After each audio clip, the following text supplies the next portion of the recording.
आइए आज हम सीखेंगे इब्राहिम की बुलाहट और उसकी आज्ञाकारिता। परमेश्वर ने इब्राहिम को बुलाया और उसे उन अलगावों के माध्यम से अलग कर दिया जिनकी उसने आज्ञा दी थी।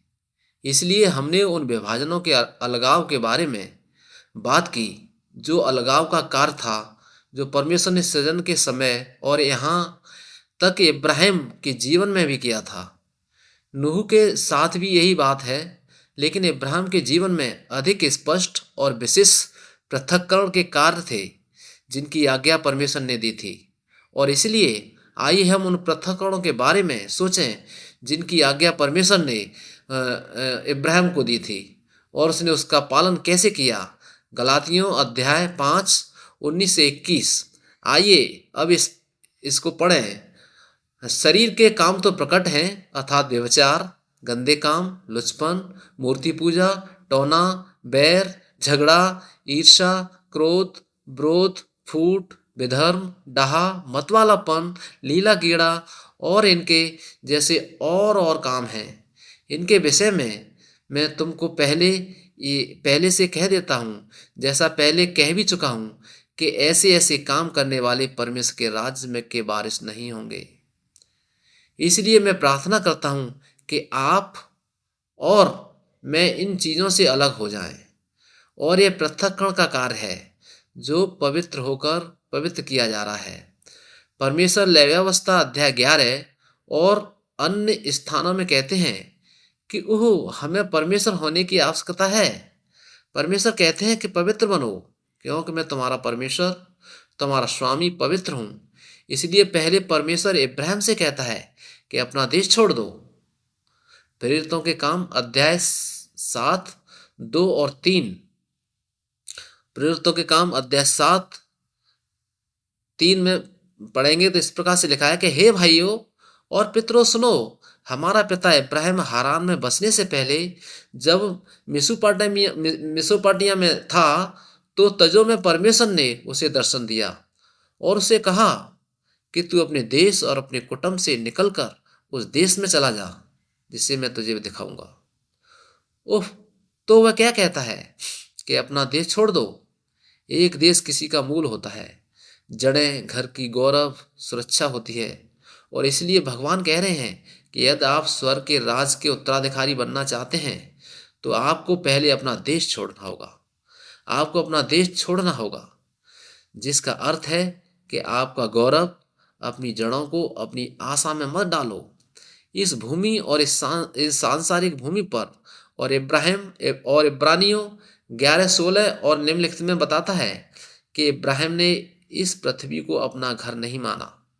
उसने हमेशा स्वर्ग को अपना घर माना और इसलिए अपने देश को छोड़ दो, जिसका अर्थ है कि हमें स्वर्ग के राज को अपना घर बनाना चाहिए। वह देश अब्राहम को नई नागरिकता दे रहा है। केलांस का केलांस का और मूर्तियों का शहर था, और इसलिए भगवान कह रहे हैं कि मूर्तियों के उस शहर को छोड़ दो, उस जगह को छोड़ दो। उस जगह के बारे में क्या, जहां हम रह रहे हैं, जीवन के बारे में, वो पर्यावरण के बारे में, जिस जगह पर आप आज रह रहे हैं, क्या हम मूर्तियों से घिरे हुए हैं? मुझे ऐसा लगता है न केवल भौतिक मूर्तियां, हमारे जीवन में मूर्तियां क्या हैं? हमारे जीवन में मूर्तियां क्या हैं? जो परिभाषा हम अक्सर सुनते हैं वह कुछ ऐसी चीज है जिसे हम ईश्वर से अधिक प्यार करते हैं। ठीक है, मुझे लगता है कि यह कुछ ऐसी चीज है जो सबसे अधिक अपनाती है मेरा मन, मेरा समय छीन लेता है, और मेरा कुछ ऐसा जो मेरा समय छीन लेता है, जिसका उपयोग भगवान के साथ बिताया जाना चाहिए। ठीक है, आपके जीवन में हम सबसे महान आदर्श कौन है?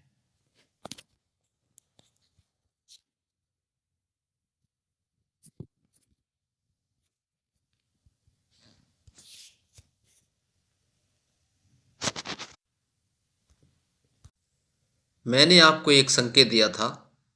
सवाल यह था कि आपके जीवन में सबसे महान आदर्श कौन है।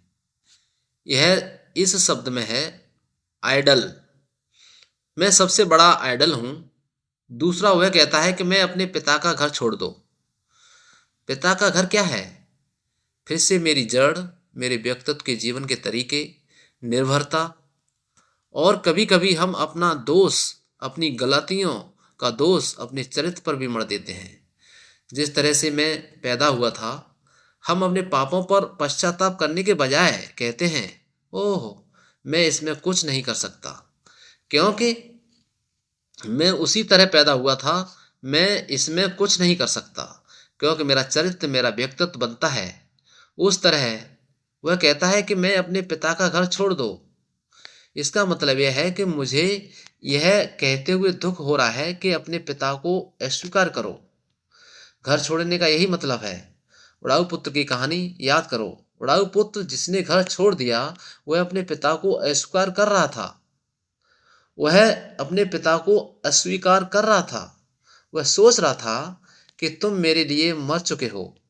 तो परमेश्वर यह कह रहा है कि यीशु यह कह रहा है कि जो लोग अपने पिता, अपनी माता, अपनी बहनों और भाइयों को नहीं छोड़ते, वे मेरे पीछे नहीं हो सकते। यीशु ने कहा कि वह क्या कह रहा है कि अपने पिता का घर छोड़ दो। वह कह रहा है कि तुम्हारे पास एक नया पिता है, तुम्हारा असली पिता है। भगवान तुम्हारा असली असली पिता है। मैं मेरा बच्चा बनना चाहता हूँ। मैं तेरा बच्चा बनना चाहता हूँ। तुम्हें छोड़ना होगा। तुम्हें अपनी पहचान बदलनी होगी।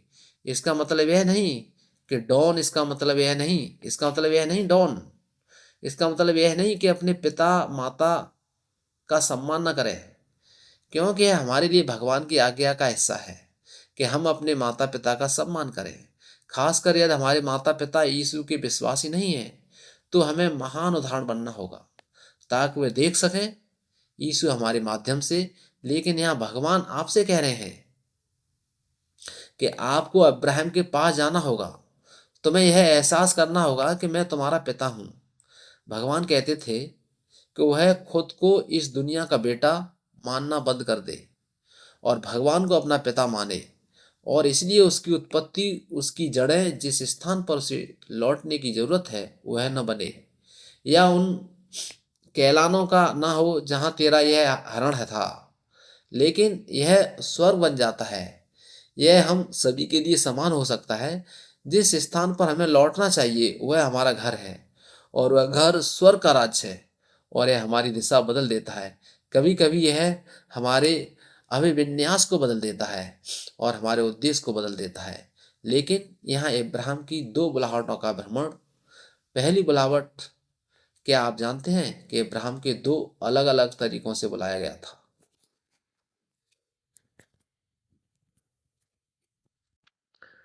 इस पर फिर से कुछ खेद है। इब्राहिम की दो बुलाहट। इब्राहिम को परमेश्वर ने दो बार जाने के लिए बुलाया। आपको पता था कि सही क्या है? तुम्हें कोई परवाह नहीं है जब तक उन्हें दो दो तीन बार बुलाया गया। पहली बुलाहट मेसोपोटामिया से थी। अधिनियम 7 अध्याय 2 और 3। और उन्होंने कहा कि हमने इसे पहले पढ़ा था। उन्होंने कहा था कि मेरी बात सुनो भाइयों, और यह डीकन स्टीफन का उद्देश्य है। जब उसने देखा कि वह स्वर्ग में भगवान के सिंहासन को देख रहा है, तो उसे पत्थर मार मार कर डाला गया। वह इस उपदेश का प्रचार कर रहे थे, और आप देख सकते हैं कि बहुत सारी जानकारी अलग है। कुछ लोग कहते हैं कि उसके सिर पर पत्थर लगने के कारण उसे यह सारी जानकारी याद नहीं है, लेकिन मेरा मानना है कि वह स्वर्ग के दृष्टिकोण से बात कर रहा है। ठीक है, हम उस बारे में बाद में बात करेंगे। परंतु हे भाइयों और हे मेरे पिताओं, मेरी बात सुनो। महिमा का परमेश्वर हमारे पिता इब्राहिम को तब दिखाई दिया जब वह हारान में रहने से पहले मेसोपोटामिया में था। मेसोपोटामिया या कलडीन का है, सही। और उसने उस से कहा अपना देश और अपने कुटुंबियों को छोड़कर उस देश में आजा जो तुझे दिखाऊंगा। ठीक है, उत्पत्ति 11 अध्याय 31 इसका समर्थन करता है।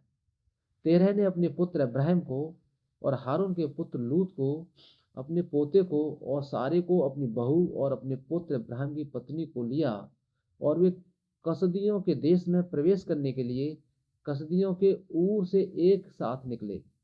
और वे हारान तक गए और वहीं बस गए।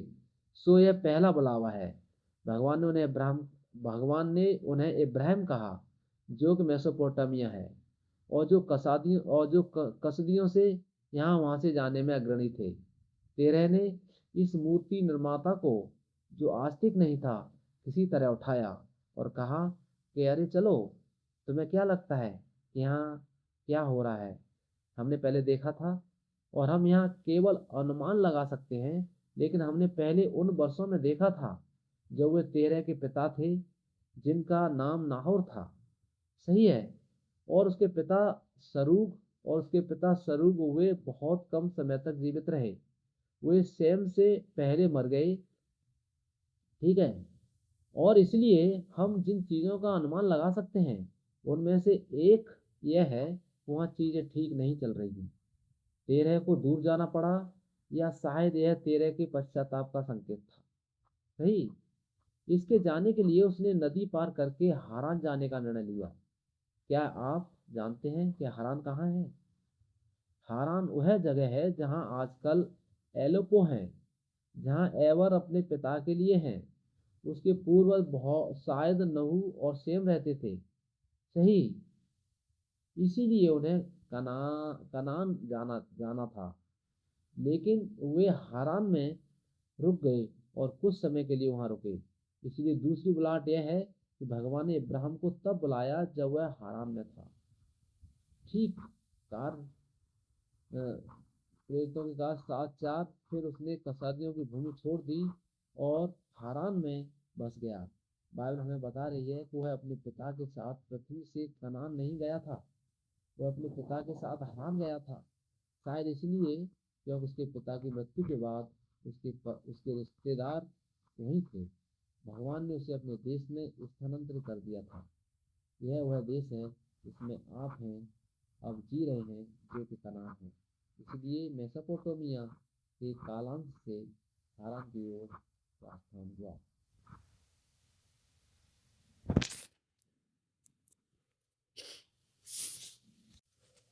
वे वहां बस गए। हम नहीं जानते कि कितने वर्षों के बाद, और वहां से भगवान ने उन्हें फिर से बुलाया। और यह उस मार्ग की उत्पत्ति में है जिसे हम अच्छी तरह से जानते हैं कि भगवान ने बुलाया था। ठीक है। तो इब्राहिम, वह यह केवल पद 4 को दर्शाता है। आइए हम उत्पत्ति 12 को पढ़ें। श्लोक 1 से प्रभु ने इब्राहिम से कहा, अपने देश से, अपने रिश्तेदारों के पास से, अपने पिता के घर से उस देश में जाओ जो मैं तुम्हें दिखाऊंगा, और मैं तुम्हें महान बनाऊंगा। ठीक है। सही है। इससे पहले ठीक है, उत्पत्ति अध्याय 11 पद 31 हमने इसे पहले पढ़ा था। तेरह ने अपने बेटे इब्राहिम को और लूत को अपने बेटे इब्राहिम की पत्नी के साथ लिया, और वे कनान देश में प्रवेश करने के लिए कसीदियों के ऊर से एक साथ निकले हारान तक, और वहीं बस गए। वे हारान में बस गए, और फिर परमेश्वर ने उसे बुलाया जब यहोवा ने इब्राहिम से कहा, अपने देश, अपने रिश्तेदारों और अपने पिता के घर से निकलकर उस देश में चला जा जो मैं तुम्हें दिखाऊंगा। ठीक है। और फिर श्लोक 4, इसलिए इब्राहिम आगे चला गया जैसा कि प्रभु ने उससे बात की थी। और अब इब्राहिम 75 वर्ष का था जब वह हारान से चला गया। इसलिए यह दूसरी बुलाहट है। उत्पत्ति अध्याय 12 है जिसके जिसके बारे में हम जानते हैं, वह दूसरी बुलाहट है। परमेश्वर ने उसे सबसे पहले तब बुलाया जब वह कसीदियों के क्रम में था, और फिर अब वह अपने पिता के साथ हारान में बस गया। लेकिन परमेश्वर ने उसे फिर से बुलाया। क्या आप दोनों कॉलिंग के बीच अंतर बता सकते हैं कि उन्हें क्या क्या छोड़ना है? यहाँ श्लोक 1 में परमेश्वर कहता है कि अपने देश और अपने कुटुंबियों और अपने पिता के घर से निकल जाओ। ठीक है। तो आप हारान में देख सकते हैं कि वहां पिता हैं और रिश्तेदार भी हैं वहां थे। ठीक है।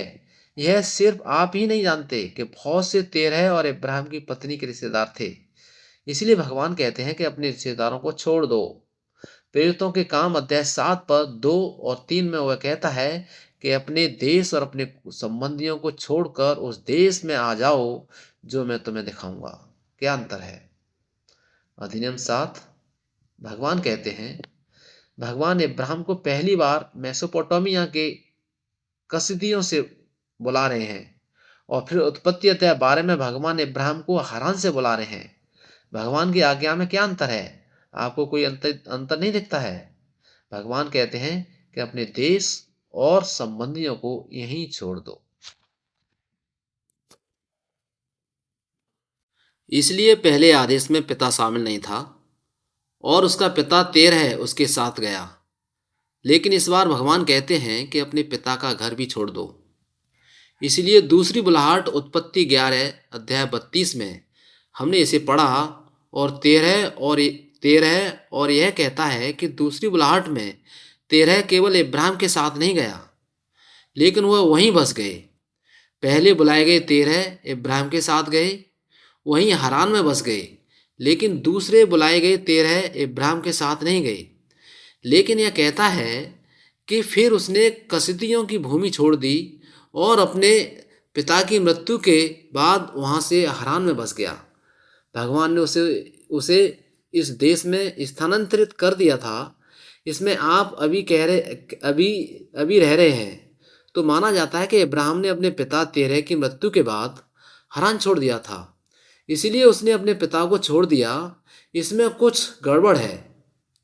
नहीं, आपको कुछ भी गलत नहीं दिखता। अध्याय 11:32 में तेरह के दिन 2 से 5 वर्ष थे।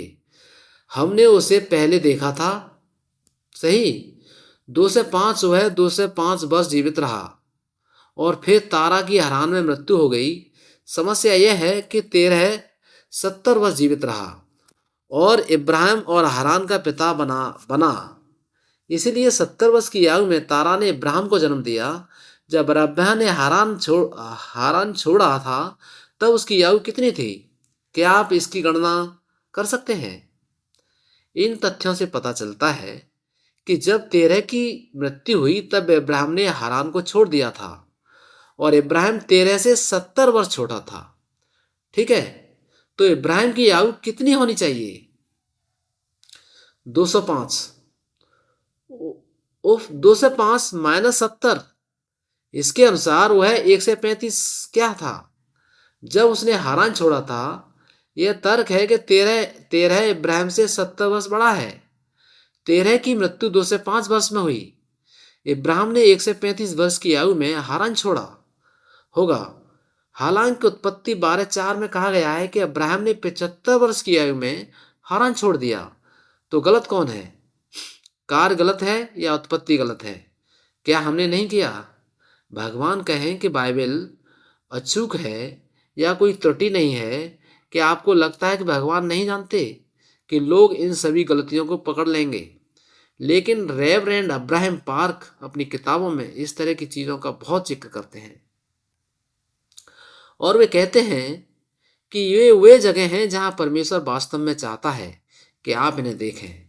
ये उन सुरंगों की तरह है जिन्हें ईश्वर आपका ध्यान आकर्षित करने के लिए बुला रहा है।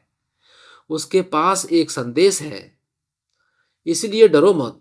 तो क्या वह 75 वर्ष का था जब वह गया था, या वह 1 से 35 वर्ष का था जब वह गया था? वह 75 वर्ष का था।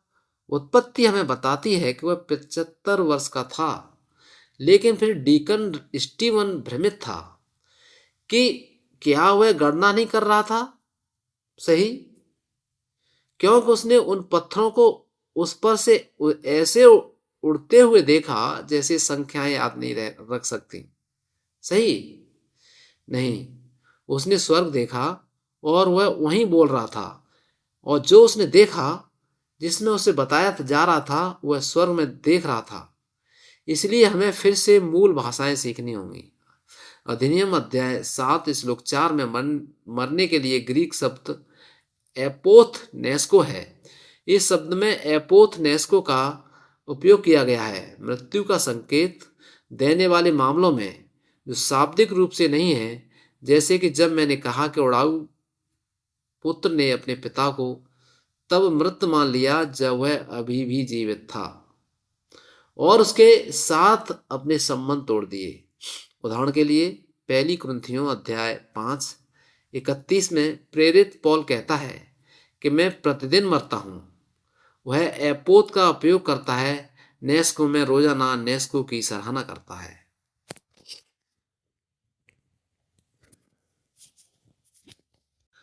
क्या इसका मतलब यह है कि वह प्रतिदिन आत्महत्या करता है और किसी तरह जीवित वापस आ जाता है? नहीं, वह कह रहा है कि मैं दिन व दिन अपनी पापी आत्मा को मार रहा हूँ। मैं क्रोधित होना चाहता हूँ, मैं किसी से नफरत करना चाहता हूँ, लेकिन ताकि मुझे ऐसा न करना पड़े, यही है प्रेरित पौलुस रोमियो अध्याय 7:6 भी कह रहा है, परंतु अब हम उस व्यवस्था के प्रति मरकर जिसके द्वारा हम बंधे थे मुक्त हो गए हैं, ताकि हम आत्मा की नवीनता से सेवा करें, न कि पत्र की पुरानीता से। गलातियों अध्याय 2, हम क्रूस पर मसीह के साथ मर गए हैं और यह मसीह है जो मुझ में जीवित है। सही है, यही एपोथनेस्को है। इसका उपयोग यहाँ शाब्दिक और अलंकारिक मृत्यु दोनों को संदर्भित करने के लिए किया जाता है। लेकिन उसी अध्याय प्रेरितों के काम अध्याय 7:15 में एक और मार्ग है, और याकूब मिस्र चला गया और वहाँ वह और हमारे पिता मर गए। यह वही लेखक है, वही वक्ता है। ठीक पहले पद 4 में उसने तेरह की मृत्यु का उल्लेख करने के लिए एपोथ नेसोगो का उपयोग किया था, लेकिन यहाँ वह जैकब की मृत्यु का उल्लेख करने के लिए एक अलग शब्द का उपयोग करता है, और यह शाब्दिक मृत्यु है। आप इसे ग्रीक में नहीं देख सकते। यह एपोथ नेस्को नहीं है। यह बताता है कि यह शाब्दिक मृत्यु है। इसलिए वह दो अलग अलग प्रकार की मौतों को संदर्भित करने के लिए दो अलग अलग ग्रीक शब्दों का उपयोग करता है। इसलिए तेरह की मृत्यु शाब्दिक मृत्यु के बारे में नहीं बोल रही है, बल्कि तेरह का अर्थ है देरी करना। हिब्रू में इसका अर्थ है स्थगित करना। उसने ईश्वर की इच्छा में देरी की। तेरह इब्राहिम के कनान जाने में देरी का एक कारण बन गया था। इब्राहिम की आस्था की यात्रा में एक बड़ी बाधा थी। इसलिए भगवान ने कहा कि अपने पिता का घर छोड़ दो। अगर तेरह सचमुच मर गया होता तो भगवान को ऐसा कहने की जरूरत नहीं पड़ती। ठीक है, आज आपको तेरह कौन है या क्या है, हम जानते हैं कि हमें ईश्वर के बुलावे पर जाने और उसका उत्तर देने की आवश्यकता है। लेकिन हमारे अंदर हमेशा वह आतंक रहता है जो हमें विलंबित करता है। हम उस मानवीय संबंध या उस बंधन या अलाव को रोक रहे हैं, क्योंकि मैं अपनी लत नहीं छोड़ सकता या मैं कुछ नहीं कर सकता। वह हमें पीछे खींच रहा है। आपके लिए वह तेरा क्या है? भगवान कह रहे हैं कि इसे पीछे छोड़ दो। भगवान पहले कहते हैं कि अपने देश को स्वर्ग के राज में बदल दो। आप स्वर्ग के राज के नागरिक हैं। अपने पिता को बदल दो। भगवान कहते हैं कि मैं तुम्हारा पिता हूँ, तुम भगवान के बच्चे हो। और जब वह कहते हैं कि अपने तेरह को छोड़ दो, तीसरा भगवान कहते हैं कि लूत को उसके अनुसार चलने दो।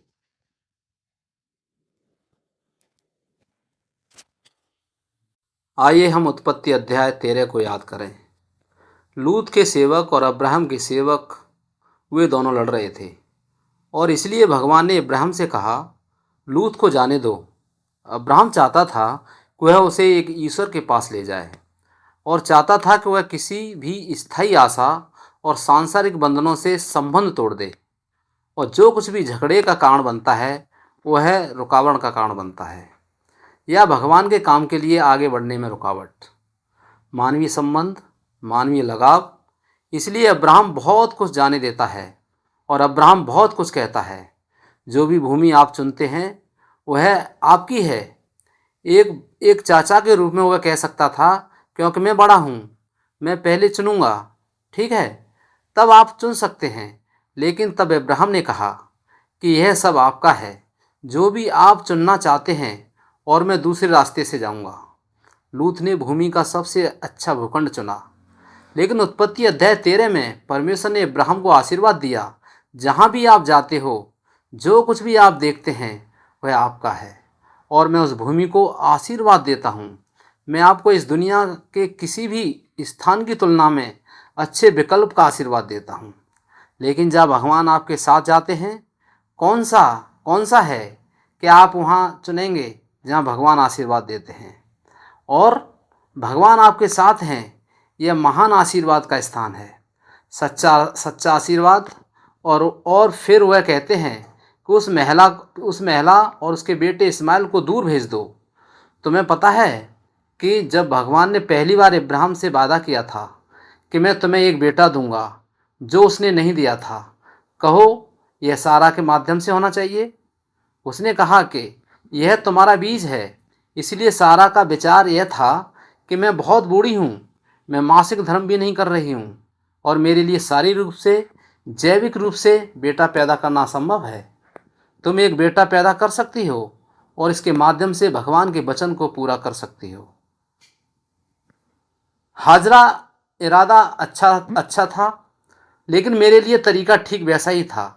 जब हमने देखा कि नूह ने हर निर्देश का पालन ईश्वर द्वारा कही बातों के अनुसार किया, जैसा कि यहाँ नहीं हुआ, जिसका परिणाम हम रोमन अध्याय में देखते हैं।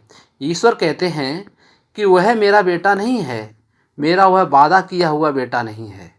आपसे जानते हैं कि इब्राहिम इस्माइल उसका बेटा था, और वह उसका पहला बेटा था। उसने इसहाक के जन्म से पहले 13 साल तक अपना प्यार बरसाया था। क्या आपको लगता है कि आप उसे दूर भेज सकते हैं? लेकिन हमारे जीवन में हमें इसे अपने शारीरिक बच्चों पर लागू करने की ज़रूरत नहीं है। हमारे जीवन में इस्माइल एक बड़ी गलती है जो मैंने आस्था के नाम पर, भगवान का काम करने के नाम पर की है। कुछ ऐसा जो मैंने गलत किया है, क्या आप स्वीकार करने में सक्षम हैं? और क्या आप इसे मेरे अंधेरे अतीत या शर्मनाक को जाने देने में सक्षम हैं? अतीत वह है जो अभी भी आपको परेशान कर रहा है, वह कभी भी बन गया है। आप जानते हैं कि आपका ध्यान आकर्षित करने वाला नया बेटा इसहाक यीशु मसीह का प्रतिनिधित्व करता है। यह दर्शाता है कि क्या आप दोनों की सेवा करने जा रहे हैं? क्या हम करने जा रहे हैं? क्या आप दोनों बेटों को जन्म देने जा रहे हैं? आपका पापी बेटा और फिर सच्चा मसीह बेटा। और भगवान कहते हैं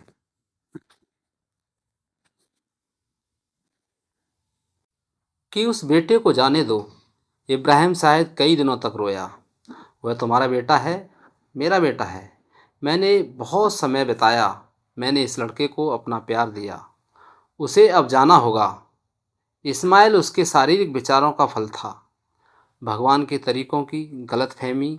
वह ईश्वर के नियत समय की प्रतीक्षा नहीं कर सका, इसलिए उसने वह गलती की। ईश्वर चाहता था कि वह पश्चाताप करे और गलतियों के अध्याय 4:30 के पीछे विश्वास करने के अपने तरीके छोड़ दे। लेकिन धर्म ग्रंथ क्या कहता है कि बॉन्ड महिला और उसके बेटे को बाहर निकाल दिया जाए। बॉन्ड महिला का बेटा स्वतंत्र महिला के बेटे के साथ उत्तराधिकारी नहीं होगा। इसलिए भाइयों ने बॉन्ड महिला के नहीं बल्कि स्वतंत्र महिला के बच्चे पहने। और फिर अंत में भगवान ने इब्राहिम से इसहाक को बलिदान करने के लिए कहा, जैसे कि इस्माइल को भेजना नहीं था। बहुत मुश्किल है। भगवान कहते हैं कि इब्राहिम अब बेटा ले लो। कौन सा इसहाक? परमेश्वर वह एकमात्र है जो मेरे पास है। बेटा ले लो, उसे होम बलि में बलिदान करो। क्या आप ऐसा कर पाएंगे? कि आपका इसहाक कौन है? आप जानते हैं, हम अपने बच्चों के बारे में सोच सकते हैं, लेकिन कौन है आपका इसहाक? वह इसहाक है, वह उत्तर है जो परमेश्वर ने मुझे दिया था। वह उस वादे को पूरा करना है। वह एकमात्र आशा है जिसके लिए मैं जी रहा हूँ। वह इस बात का प्रमाण है कि परमेश्वर जीवित है और आप परमेश्वर हैं। आप चाहते हैं कि मैं इसे फेंक दूं और परमेश्वर को याद करूं। कहा माता पिता के प्यार के अलावा, पिता और पुत्र के रिश्ते के अलावा, आप जानते हैं कि एक पिता अपने ही बच्चे को मार सकता है। कौन सी माँ अपने ही बच्चे को मार सकती है, अपने ही बच्चे को होमबलि में चढ़ा सकती है? लेकिन उस मानवीय लगाव और मानवीय भावनाओं के अलावा भगवान आप, इसका कोई मतलब नहीं है। क्योंकि आप ही हैं जिन्होंने मुझसे कहा था कि इस सूर के माध्यम से आकाश में जितने तारे होंगे उतने मेरे वंशज होंगे। और इस बेटे की अभी तक शादी नहीं हुई है, इस बेटे के पास कोई वंशज नहीं है, एक वंशज के पास कोई नहीं है, एक बारिश, और आप चाहते हैं कि मैं उसे मार डालूं? तो आप कौन भगवान बन जाते हैं? मैं क्या करता हूँ? मैं इसकी बात सुनता हूँ, क्या मैं उसे मार देता हूँ? क्या मैं आपकी वाचा में विश्वास करता हूँ और उसे सुरक्षित करता हूँ ताकि मेरे कई बच्चे और वंश हो सकें। भगवान का वचन स्वयं का खंडन करता प्रतीत होता है। क्या हमारे जीवन में ऐसा समय आता है, भगवान कौन सा, किस तरह है, इसलिए हम निर्णय लेते हैं, ओह चूँकि एक सपना था और वह एक रहस्योद्घाटन था, हो सकता है कि मैं सपने को फेंक दूं। इकलौता बेटा, वायदा किया हुआ बेटा, भगवान ने वायदा किया था। भगवान का वायदा एकमात्र बची हुई आशा को पूरा किया। आज्ञा पालन करना कठिन क्यों था? उसे अपने ही पुत्र को मानना पड़ा। न केवल यह कि यह परमेश्वर के वायदे के विपरीत था, बल्कि इब्रानियों 11 अध्याय 17 से 18 पद हमें विश्वास से बचाता है कि विश्वासी ही से इब्राहिम ने परखे जाने के समय में इसहाक को बलिदान चढ़ाया, और जिसने प्रतिज्ञाओं को सच माना था और जिससे यह कहा गया था कि इसहाक से तेरा वंश कहलाएगा, वह अपने इकलौते को चढ़ाने लगा। फिर से इब्रानियों ने समझाया कि इसका कोई मतलब नहीं है कि भगवान ने इब्राहिम से क्या कहा था। इसका कोई मतलब नहीं है कि इब्राहिम की आज्ञाकारिता का रहस्य क्या था। इब्रानियों 11:19 है। उन्होंने माना कि भगवान लोगों को मृतकों में से जीवित करने में सक्षम है, जहाँ से उन्होंने उन्हें विश्वास भी प्राप्त किया। यीशु मसीह की छाया के लिए प्रकार का अर्थ है।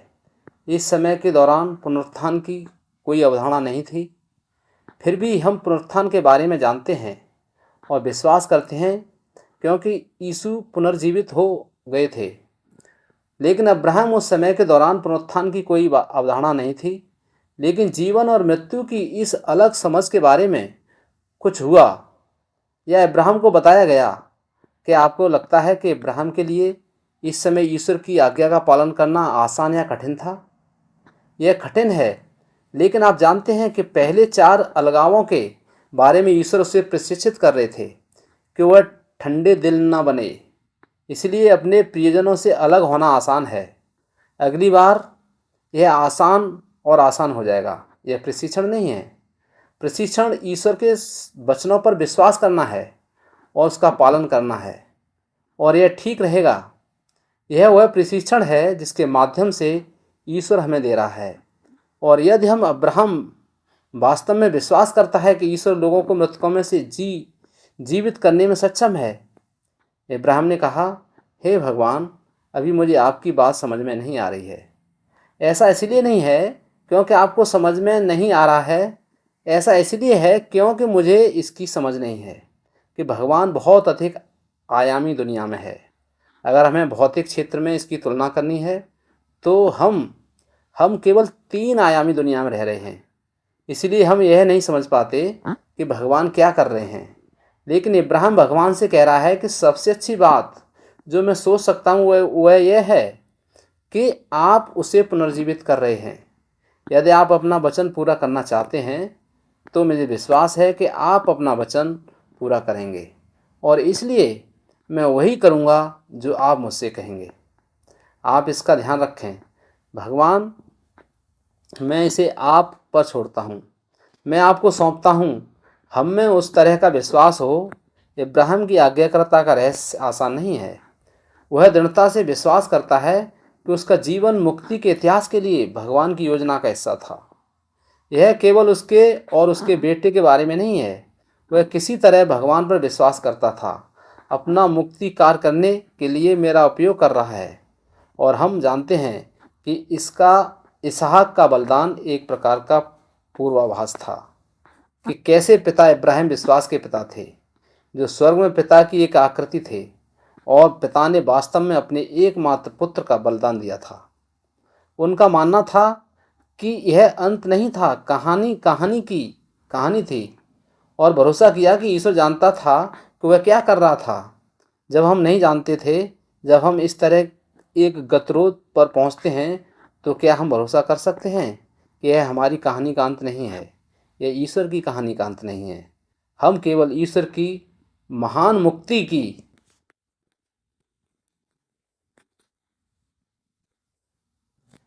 कहानी का हिस्सा है, और ईश्वर जानेगा कि वह क्या कर रहा है।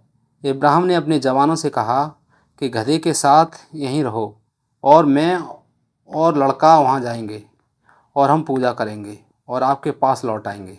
इब्राहिम इसहाक को बलि चढ़ाने जा रहा था, और उसने नौकर से कहा कि हम परमेश्वर की आराधना करेंगे और कितने लौटेंगे। हिब्रू भाषा में क्रियाओं में यूँ संख्याएं भी होती हैं, जैसे बहुवचन या एक वचन। यह शब्द वापसी बहुवचन रूप में है।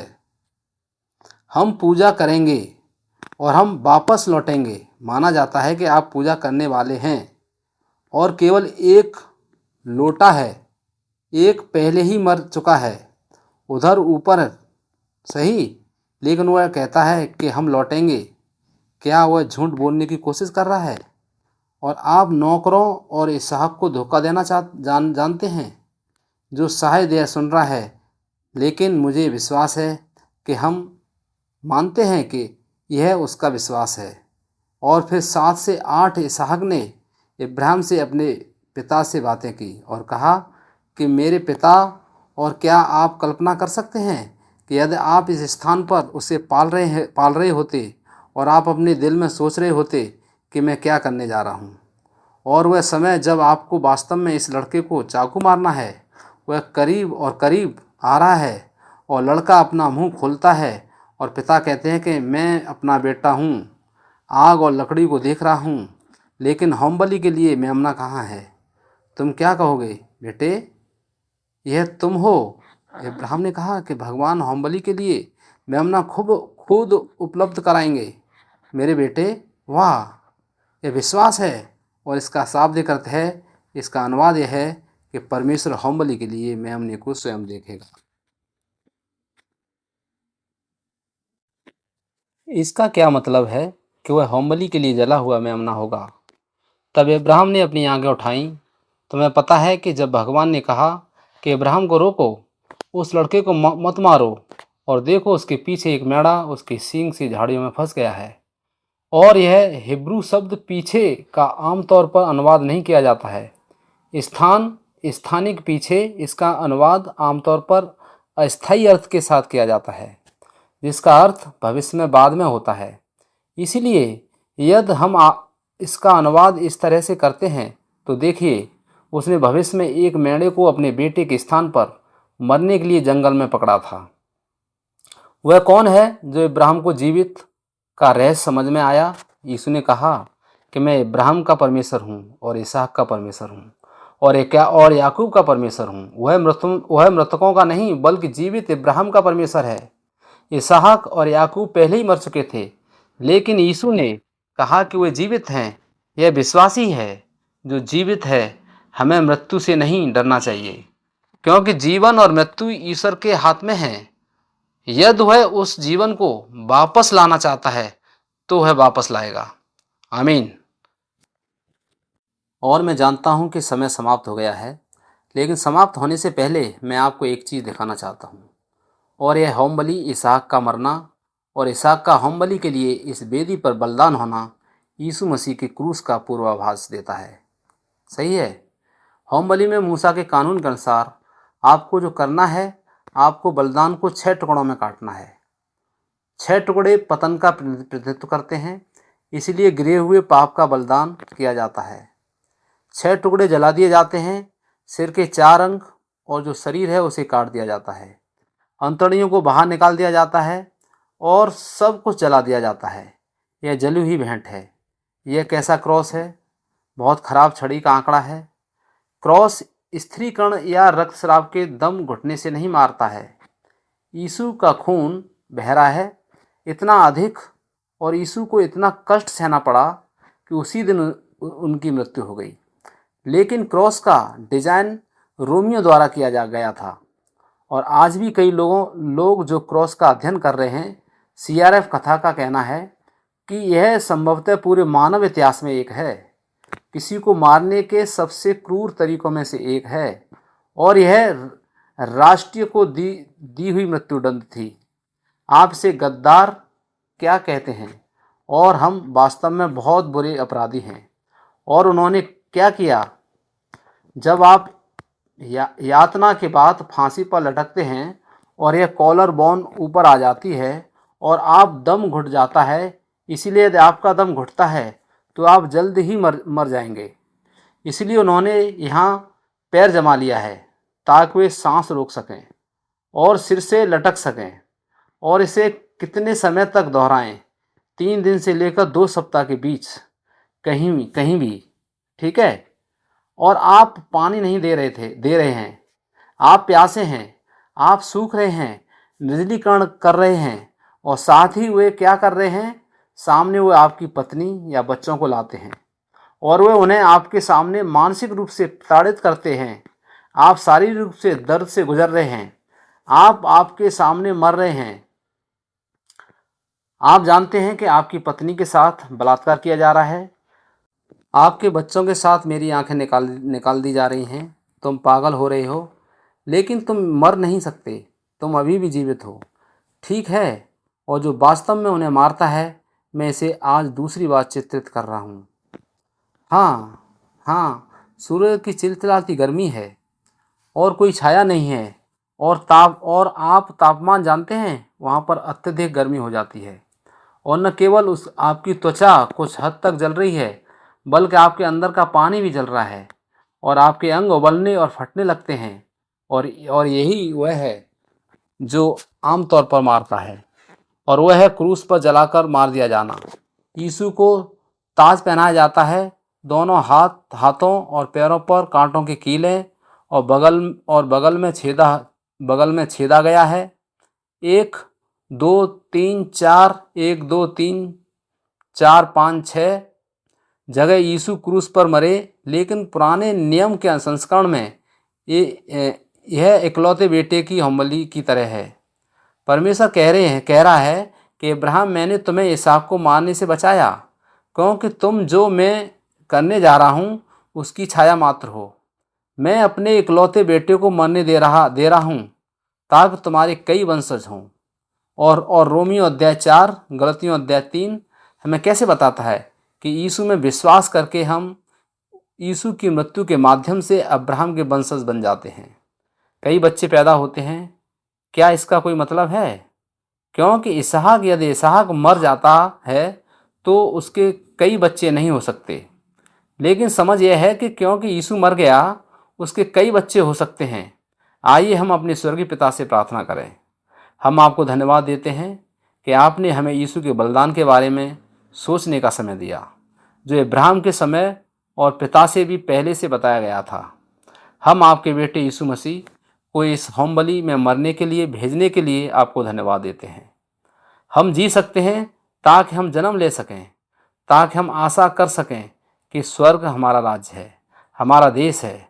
आप हमारे भगवान हैं, हमारे पिता हैं, हम अपना जीवन इस विश्वास के साथ जी सकते हैं कि आप जानते हैं कि आप क्या कर रहे हैं, यह विश्वास करते हुए कि हम इसका हिस्सा हैं। आपके उद्धारक इतिहास के पिता, हम आपकी कृपा के लिए बहुत बहुत धन्यवाद करते हैं। हम प्रार्थना करते हैं कि यीशु के खून का यह आशीर्वाद यहाँ हर परिवार पर होगा और हर चर्च का प्रतिनिधित्व करता है। आमीन।